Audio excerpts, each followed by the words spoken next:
জয়মঙ্গল অট্টগাথার দ্বিতীয় অনুচ্ছেদে এরকম বলা হয়েছে, মারা তীরে কামাভিউ জিতা সাব্বারাত্তিং ঘোরাম্পানা লাভা খামাক্ষা মাথার দায়াক্ষাং খান্তি সুদান্তা বিধিনা জিতাওয়া মুনিন্দো তান্তে জেসা ভাবাতুতে জয়ামাঙ্গালানি।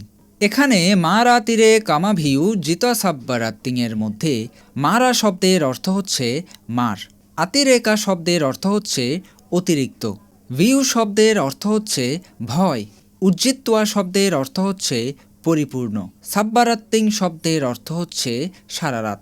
অর্থাৎ মারা তীরে কামাভিউ জিতা সাব্বারাত্তিংয়ের অর্থ হচ্ছে মারের চাইতে অধিক ভয়ে পরিপূর্ণ সারারাত। এর পরের লাইনে বলা হচ্ছে ঘোরাম্পানা লাভা কামাক্ষা মাথার দায়াক্ষাং। এখানে ঘোরাম শব্দের অর্থ হচ্ছে ভয়ঙ্কর। আলাবাকম বলতে আলবক নামের একটি যক্ষের কথা এখানে বলা হয়েছে। মাথার দায়াক্ষাংয়ের মধ্যে মাথা শব্দের অর্থ হচ্ছে বিচলিত করা, আধ্যায়া শব্দের অর্থ হচ্ছে সাধনার পথ, আর আক্ষাং শব্দের অর্থ হচ্ছে চেষ্টা করা। অর্থাৎ ঘোরাম্পানা লাভা খামাক্ষা মাথার দায়াক্ষাংয়ের অর্থ হচ্ছে ভয়ঙ্কর আলবক যক্ষ সাধনার পথে বিচলিত করার চেষ্টা করছে। তাহলে উপরোক্ত এ দুই লাইনের অর্থ দাঁড়ায় এরকম, সারারাত মারের চাইতেও অধিক ভয়ঙ্কর এবং হিংস্র সাধনার পথে বাধা সৃষ্টিকারী আলবক যক্ষ। এর পরের লাইনে বলা হচ্ছে খান্তি সুদান্তা বিধিনা জিতাওয়া মুনিন্দ।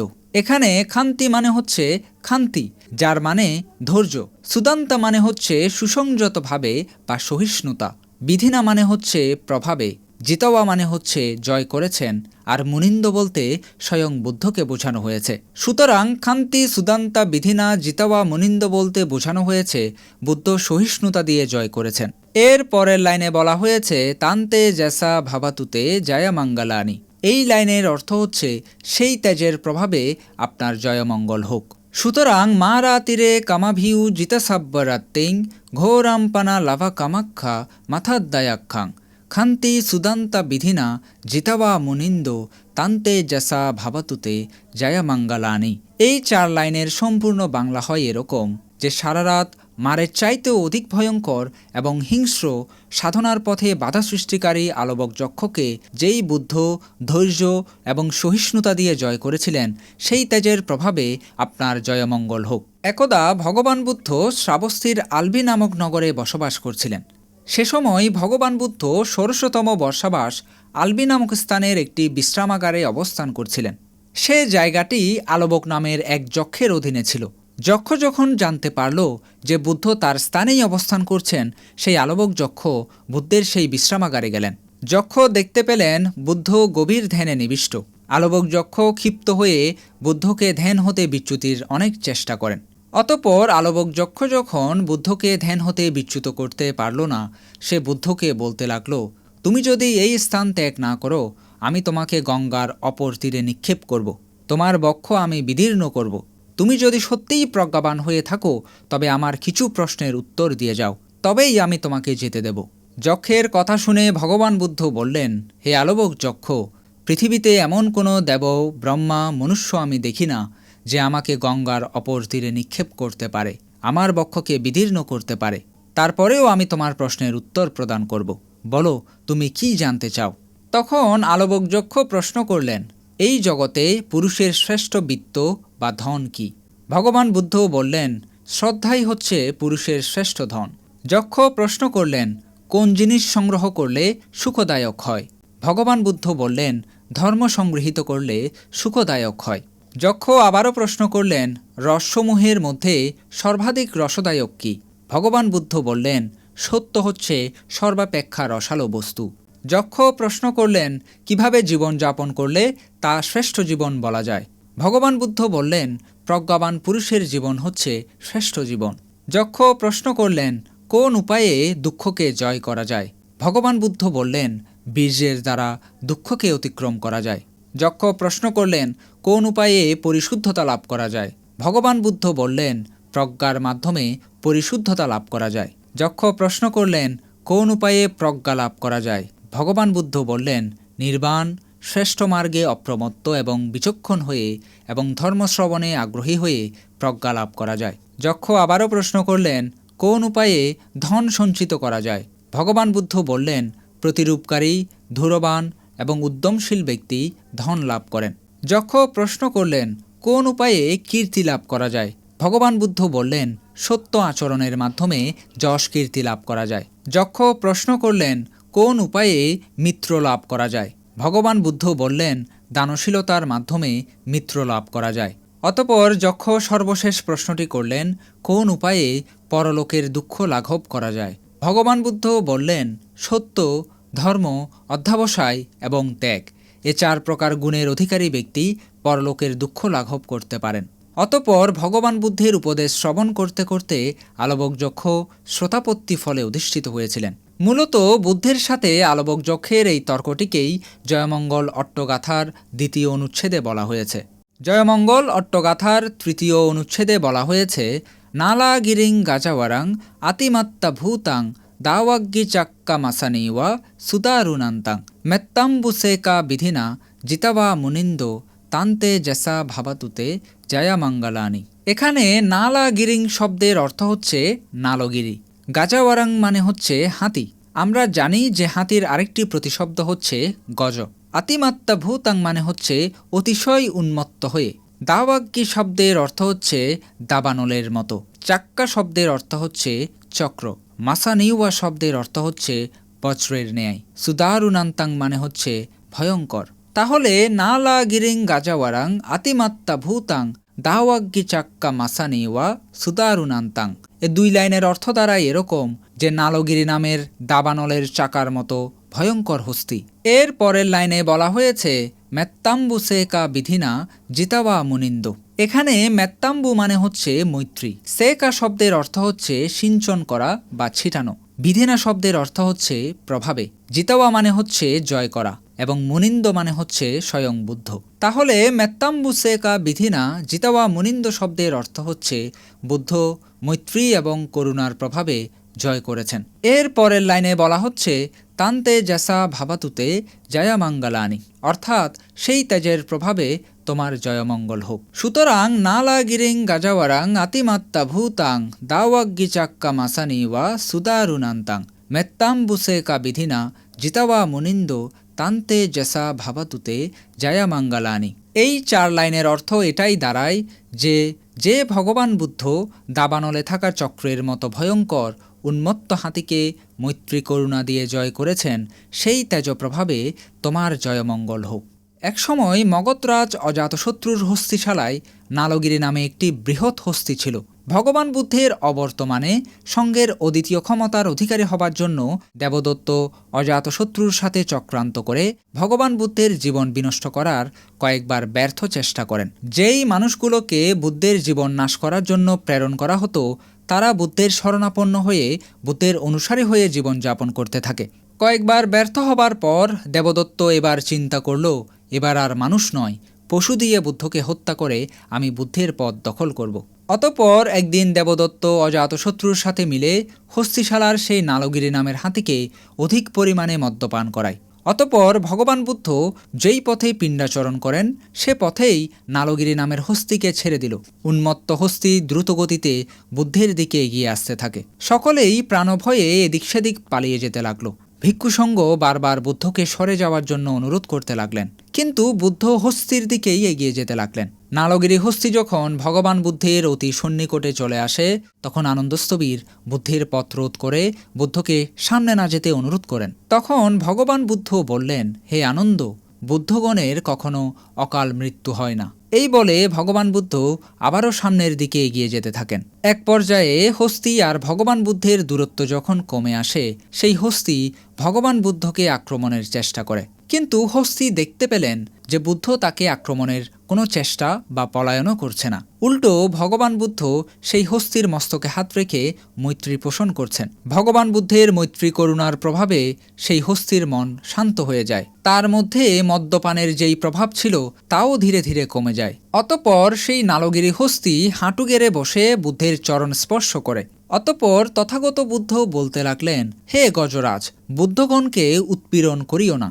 বুদ্ধগণকে উৎপীড়ন করলে জন্ম জন্মান্তরে দুঃখ ভোগ করতে হয়। যারা বুদ্ধগণকে উৎপীড়ন করে মৃত্যুর পর তারা দুর্গতিতে গমন করে। তুমি প্রমত্ত হইও না, কারণ প্রমত্ত ব্যক্তি কখনো সুখ লাভ করে না। এভাবেই ভগবান বুদ্ধ নালগিরি নামের হস্তিকে দমন করেছিলেন, যেটা জয়মঙ্গল অট্টগাথার 3য় অনুচ্ছেদে বলা হয়েছে।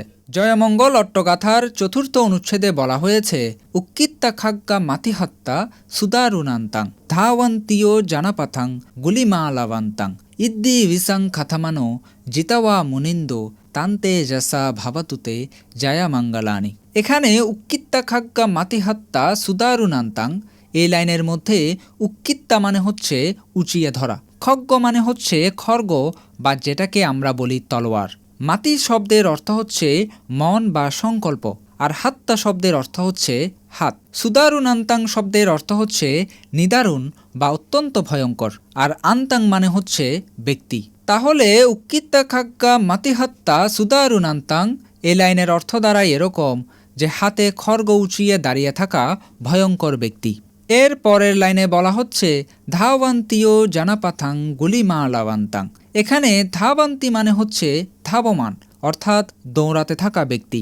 ইয়োজানা মানে হচ্ছে যোজন, গুলিমালাবান্তাং মানে হচ্ছে অঙ্গুলিমাল। সুতরাং ধাওয়ান্তীয় জানাপাথাং গুলিমালাবান্তাং মানে হচ্ছে যোজন পথে ধাবমান অঙ্গুলিমাল। 3য় লাইনে বলা হচ্ছে ইদ্দি ভিসাং খাথামানো জিতাওয়া মুনিন্দো। এখানে ইদ্দি মানে হচ্ছে ঋদ্ধি বা অলৌকিক শক্তি, সাংখাতা মানে হচ্ছে প্রভাবিত, মানও মানে হচ্ছে মন, জিতাওয়া মানে হচ্ছে জয় করেছেন, আর মুনিন্দ মানে হচ্ছে স্বয়ং বুদ্ধ। সুতরাং ইদ্দি ভিসাং খাথামানো জিতাওয়া মুনিন্দ এ পুরো লাইনের অর্থ হচ্ছে অলৌকিক শক্তির প্রভাবে ভগবান বুদ্ধ জয় করেছেন। সর্বশেষ লাইনে বলা হচ্ছে তান্তে যসা ভাবাতুতে জয়া মঙ্গলানি, অর্থাৎ সেই তেজের প্রভাবে তোমার জয়মঙ্গল হোক। সুতরাং উক্কিত্তা খাগ্গা মাতিহাত্তা সুদারুনান্তাং ধাওয়ন্তীয় জানাপাথাং গুলিমালাবান্তাং ইদ্দি ভিসাং খাতামানো জিতাওয়া মুনিন্দো তান্তে যসা ভাবাতুতে জয়া মঙ্গলানি।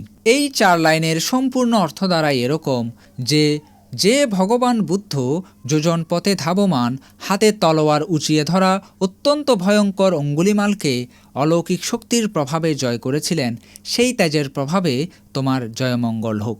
একসময় কোশল জনপদের রাজধানী ছিল শ্রাবস্তি। সেই কোশল জনপদের রাজা ছিলেন প্রসেনজিৎ।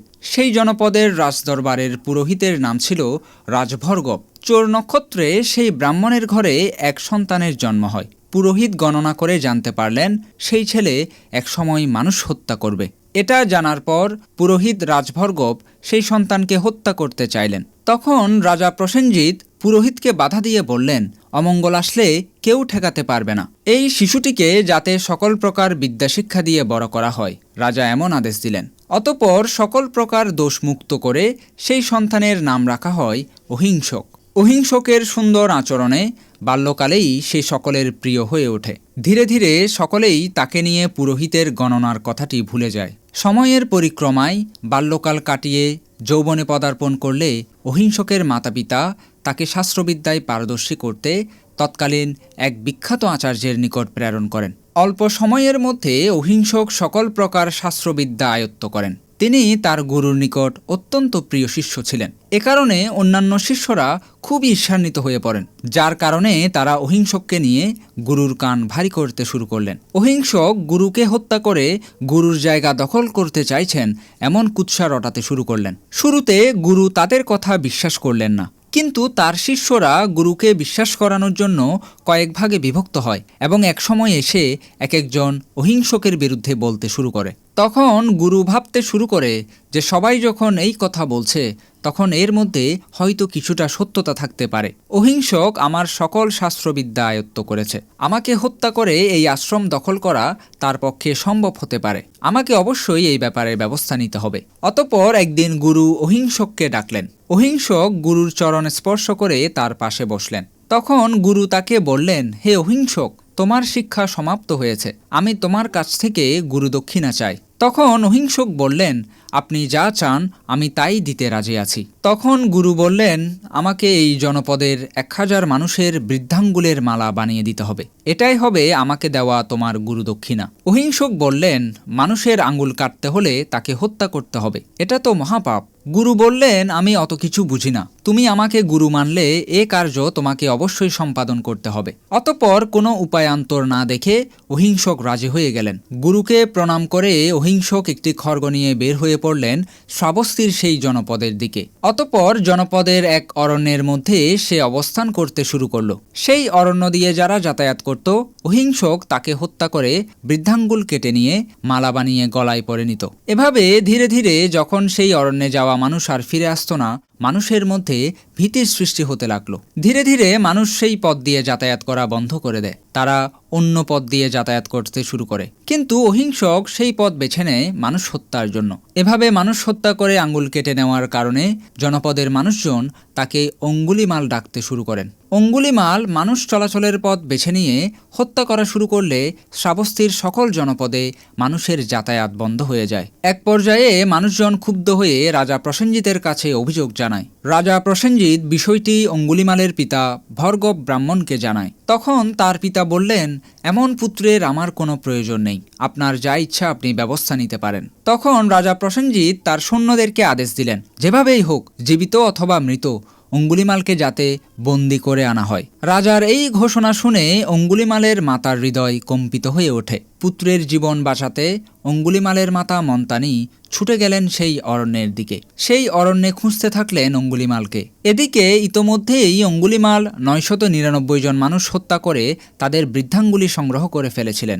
গুরুর দক্ষিণা দেওয়ার জন্য আর একটি মাত্র আঙ্গুলের প্রয়োজন ছিল। এদিকে তার মাতা বনের মধ্যে প্রবেশ করে অহিংসক অহিংসক বলে ডাকতে শুরু করলেন। এভাবে যোজন যোজন পথ হেঁটে তার মাতা অঙ্গুলিমালকে খুঁজতে শুরু করলেন। অতঃপর এক পর্যায়ে তার মাতা সেই জালিবনে প্রবেশ করলেন যেখানে অঙ্গুলিমাল অবস্থান করছিলেন। অঙ্গুলিমাল যখন মানুষের শব্দ শুনতে পেলেন, তিনি ভাবলেন, একে মেরেই 1000 আঙ্গুল পূর্ণ করব। অতঃপর সেই মানুষের কাছে এসে দেখলেন এটি আর কেউ নয়, এটি হচ্ছে তার মাতা। গুরু দক্ষিণার শর্ত পূরণে মায়ের প্রতি সকল প্রকার আবেগ পরিহার করে অঙ্গুলিমাল খড়গ উঁচিয়ে ছুটে গেলেন তার মাকে হত্যা করতে। সে সময় ভগবান বুদ্ধ জেতবনে 20তম বর্ষাবাস যাপন করছিলেন। ভগবান বুদ্ধ দিব্য জ্ঞানে এই ঘটনা অবলোকন করলেন। বুদ্ধ উপলব্ধি করলেন, আজ যদি অঙ্গুলিমাল তার মাতাকে হত্যা করে, সে কোনোদিন অর্হত্য ফল লাভ করতে পারবে না। সে অবিচি নরকে অনন্তকাল দুঃখ ভোগ করবে। অতঃপর ভগবান বুদ্ধ সেই জালিবনে উপস্থিত হলেন। যেই মুহূর্তে অঙ্গুলিমাল খড়গ উঁচিয়ে তার মাতাকে হত্যা করতে যাবেন, ভগবান বুদ্ধ তাদের দুইজনের মাঝখানে অবতীর্ণ হলেন। ভগবান বুদ্ধকে দেখে অঙ্গুলিমাল খুবই ক্ষিপ্ত হলেন। অঙ্গুলিমাল ভাবলেন, মাকে বাদ দিয়ে বুদ্ধকেই হত্যা করি। অতঃপর অঙ্গুলিমাল খড়গ নিয়ে বুদ্ধের দিকে যেতে শুরু করলেন। কিন্তু আশ্চর্যজনক বিষয় হলো, অঙ্গুলিমাল যতই দৌড়াক না কেন বুদ্ধকে তিনি ধরতে পারছেন না। যতই সে দৌড়াচ্ছে মনে হচ্ছে বুদ্ধ তার সামনেই, কিন্তু সে বুদ্ধের কাছে পৌঁছাতে পারছে না। এক পর্যায়ে অঙ্গুলিমাল ক্লান্ত হয়ে পড়ে। আর দৌড়াতে না পেরে অঙ্গুলিমাল ভগবান বুদ্ধকে বললেন, হে শ্রামণ, দাঁড়াও, আর এক পাও এগোবে না। তখন ভগবান বুদ্ধ বললেন, হে অঙ্গুলিমাল, আমি তো স্থির আছি, বরং তুমিই অস্থির, তোমাকেই থামতে হবে। তখন অঙ্গুলিমাল ভাবতে লাগলেন, এ কেমন কথা, আমি দৌড়েও তাকে ধরতে পারছি না, আর সে বলছে সে স্থির, এটা কিভাবে সম্ভব? তখন অঙ্গুলিমাল প্রশ্ন করলেন, হে শ্রামণ, তুমি কিভাবে স্থির? তখন ভগবান বুদ্ধ বললেন, আমি স্থির কারণ আমি সকল প্রাণীর প্রতি মৈত্রী পোষণ করি। আমি স্থির কারণ আমি সকল তৃষ্ণাকে ক্ষয় করেছি। আমি স্থির কারণ আমি আমার সকল মোহকে ক্ষয় করেছি। আমি স্থির কারণ আমি পুনর্জন্মকে নিরোধ করেছি। তুমি স্থির নও কারণ তুমি তোমার রাগ, অজ্ঞতা, তৃষ্ণা এবং মোহকে ক্ষয় করতে পারোনি, যেটা তোমাকে চিরকাল এই দুঃখের ভবচক্রে আবদ্ধ করে রাখবে। তুমি স্থির হও অঙ্গুলিমাল। বুদ্ধের ধর্মোপদেশ শুনে অঙ্গুলিমালের চিত্ত প্রশান্ত হয়। তার মনে থাকা সকল রাগ, ক্ষোভ মুহূর্তেই ধূলিসাৎ হয়ে যায়। মনে হলো যেন বুদ্ধের এই কথা তার হৃদয়কে বিদীর্ণ করে দিয়েছে। অঙ্গুলিমাল বুঝতে পারলেন, এই ব্যক্তি কোনো সাধারণ সন্ন্যাসী নন, তিনি তথাগত ভগবান বুদ্ধ। অতঃপর অঙ্গুলিমাল হাত থেকে তরবারি মাটিতে ফেলে দিল। সে বিনম্র চিত্তে বুদ্ধের চরণ স্পর্শ করে। তখন ভগবান বুদ্ধ বলতে লাগলেন, হে অঙ্গুলিমাল, এই পৃথিবীতে সকল প্রাণের গুরুত্ব রয়েছে। প্রত্যেকের নিজের প্রাণের মায়া আছে। কেউ কষ্ট পেয়ে মৃত্যুবরণ করতে চায় না, এটাই চিরন্তন সত্য। কাউকে কষ্ট দেওয়া এবং হত্যা করা অকুশল কর্মের সৃষ্টি করে, যার দরুন তোমাকে জন্ম জন্মান্তরে দুঃখ ভোগ করতে হবে। ভগবান বুদ্ধের কথা শুনে অঙ্গুলিমালের মনে অনুশোচনার সৃষ্টি হলো। অতঃপর সেই জালিবনেই অঙ্গুলিমাল ভগবান বুদ্ধের শিষ্যত্ব গ্রহণ করলেন। এভাবেই ভগবান বুদ্ধ দস্যু অঙ্গুলিমালকে দমন করেছিলেন, যেটা জয়মঙ্গল অট্টগাথার ৪র্থ অনুচ্ছেদে বর্ণনা করা হয়েছে। পরবর্তী পর্বে জয়মঙ্গল অট্টগাথার বাকি 4টি অনুচ্ছেদ ব্যাখ্যা করা হবে। যারা যারা জয়মঙ্গল অট্টগাথার প্রথম পর্বটি দেখতে চান, তারা আমার ইউটিউব চ্যানেলে গিয়ে দেখে আসতে পারেন। সবাইকে আমার ইউটিউব চ্যানেলে সাবস্ক্রাইব করে রাখার অনুরোধ জানিয়ে ভিডিওটি এখানেই সমাপ্ত করছি।